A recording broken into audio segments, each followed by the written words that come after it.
Hello everyone, Mark Anson Audio here. Today we're going to be doing our review of the Behringer BCF2000 and how it works with Pro Tools. So I've done a previous video where I did an overview of the features and how it operates in Pro Tools, but today I'm going to do the review itself. So the first thing I'm going to do is talk about noise and how noisy this device is, because you can't talk about the Behringer BCF2000 without talking about noise. Let's make a bunch of audio tracks. And you probably heard straight away the noise that this thing makes. It is very, very loud. So I've made 2 banks of tracks. So let's say set our faders up, and I'll bank to the next set of 8. Listen to this. Really not pleasant, especially when it hits the bottom. If a fader's set to 0, so let's say set these 8 tracks down to 0 and then back forward and back. You can hear it smacks against the bottom. So it is a budget controller. It's pretty much an entry-level flying faders controller, and as such, the build quality and the finish is quite poor. As I say, their faders are very noisy. The caps rattle. They're not particularly well fixed on, so they feel quite cheap and nasty. And I don't know if you'll be able to hear that, but you can sometimes hear the motors underneath moving and grinding away when you're moving faders, which isn't so great. So, I say, you can't talk about this device without talking about the noise. It's a bit of a shocker when you first get it, just how loud it can be. So if it's loud and annoying, why would we ever use this device? Well, I say it's an entry-level flying faders controller. So if you can't afford better, this is the best that you can really get for your money. So there are other features of it that I use quite frequently. Solos and mutes I use all the time, always very useful to have, and a lot less fiddly than mucking around with a mouse. Your rotary controllers at the top are very useful, especially for automating sends. So I automate sends quite a lot on, say, reverbs and delays on vocal tracks, so that at the end of a vocal phrase, I automate the reverb and delay to come in just a little bit more to add some enhancement. This is a real pain to do with the mouse tool, but it is much easier to do with a rotary controller. So let's see, you can see that one on the device itself, so I'll put it on over here. Yeah, cool, you can see that one. Okay, so it's super easy to write automation on this thing.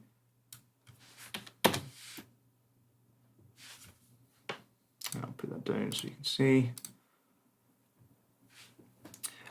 So very easy to write automation with the rotary controllers. So I do this for automating pans and sends are the main things that I automate with it. You can of course automate your faders as well. So let's say these 8 tracks here. I want to automate all these. Again, you're going to hear the noise issue here. So I'm going to set these to right. This automation.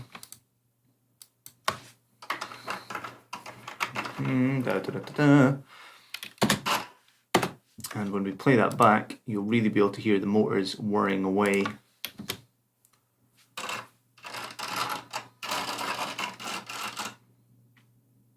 Not particularly pleasant. Really not great. So I've had a situation before where my singer's been in, and just in this one little room, this is my little room here, it's got the washing in it just now, yeah. I've just been in this one little room and we've had a microphone set up and he wanted to do an extra vocal take, but the problem was that I'd already done some mixing and the Behringer BCF, the flying faders, were moving around while he was singing. Fortunately it didn't pick up on the microphone, but it potentially could have, because they're just that noisy. Which is a bit of a shame. That noise becomes a real problem when you start to use groups. So let's, for example, say these 8 tracks here were my drum groups. So I put them into a group called drums. Listen to this. Ugh, not particularly nice whatsoever. So I do use this for writing automation, but predominantly only on vocals and whatnot. I tend to not use too much automation mixing these days. I try and avoid it if possible. But yeah, when you're doing stuff like vocal phrases, and you're automating, say, multiple layers of vocals, it's infinitely easier to do that with a hardware controller than it is to do with a mouse and keyboard. So for that alone, it's worth it.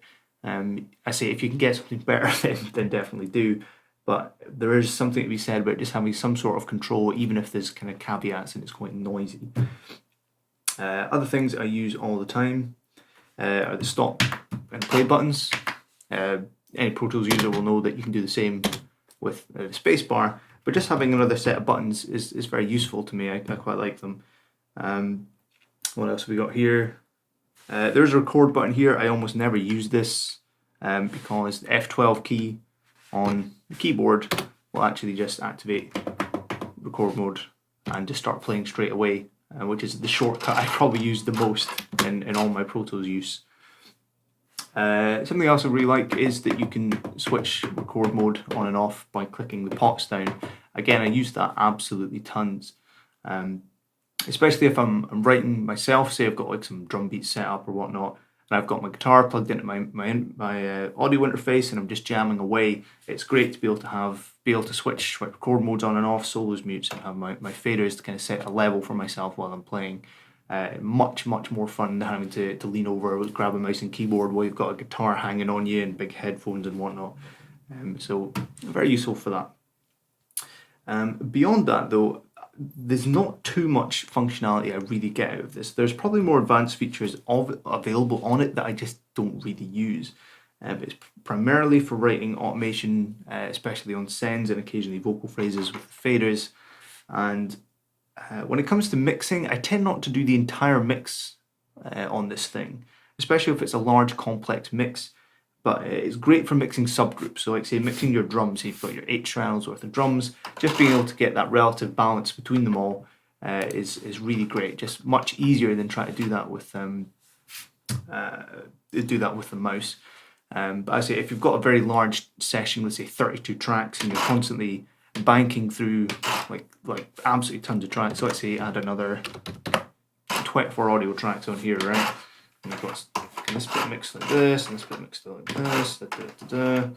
When you're like, someone says, "Hey, can you make the bass a bit louder?" And then you're kind of banking through, and then you're like, "Wait, which channel is it?" It says audio track 20 over here. That's the bass. Which one's that? And then that's this one. It's not particularly fast way of doing things, and it's the main budget constraint of this device is there is no digital channel strip. So good control surfaces, either here or here, usually have a digital channel strip, gives you the name of the track, and it's amazing how much of a difference that makes. So I've worked on quite a lot of different control surfaces, including the old, is it Control 24, the Command 24, the old DigiDesign one, and that had the digital channel strip, and it was amazing how little you needed to look at the screen when you're mixing. Whereas with this thing, you're constantly looking back up at the screen to make sure you're moving the right fader and whatnot. And of course, you can get a bit of masking tape or whatnot and write a channel strip, but every time you change bank of 8 tracks, that channel strip's going to change each time. And then if you delete a track, it messes everything up. So it's an impractical way to do large mixes, really. You can actually connect multiples of these devices, one next to each other. I've seen people do it with like 3 of these things next to each other, to have a huge big bank of faders. But then all those problems multiply. Then suddenly you've got like 16, 24 tracks in front of you that don't have channel strip names on them. And then, of course, the noise of the automation and all the faders and all that's multiplied again. So there's definitely caveats to doing that. So in conclusion, if you're like anything to do with anything, buy the best that your budget can afford. Let's turn this camera up. Get the best that you can reasonably afford. That doesn't mean go crazy, doesn't mean take out massive bank loans and whatnot, but the best that you can sensibly and reasonably afford with anything you do in audio production. With the BCF2000, it was the best I could afford at the time, and I got it, and it's useful, and I got great use out of it. I use it in every single Pro Tools session, and I can't say that about most of the plugins that I ended up wasting money on back in the day, but I use it every single time. If I had 5 times the budget at the time, I would have got the old Euphonics controllers and whatnot. I think Avid own them now, but I would have gone for a higher budget version, because the control surface in itself is very useful, and a better control surface obviously provides more functionality. The faders are much quieter, of a higher build quality, and there's much more ergonomic designs on some of these fancier control surfaces. But if this is the best that you can reasonably afford, it will provide functionality for you and it will enhance your workflow. But as long as you're aware of the caveats, like the noise issues, of course, is by far the biggest one. And then the lack of digital channel strips can be a little bit fiddly and frustrating, especially when you're managing large sessions. Anyway, I hope you enjoyed this review of the Behringer BCF2000. It is kind of cool and it's kind of got its problems as well. But anyway, please like, rate, comment, subscribe, or whatever Facebook? No, whatever people on YouTube do anymore these days. My name's Mark Anson Audio. Adios.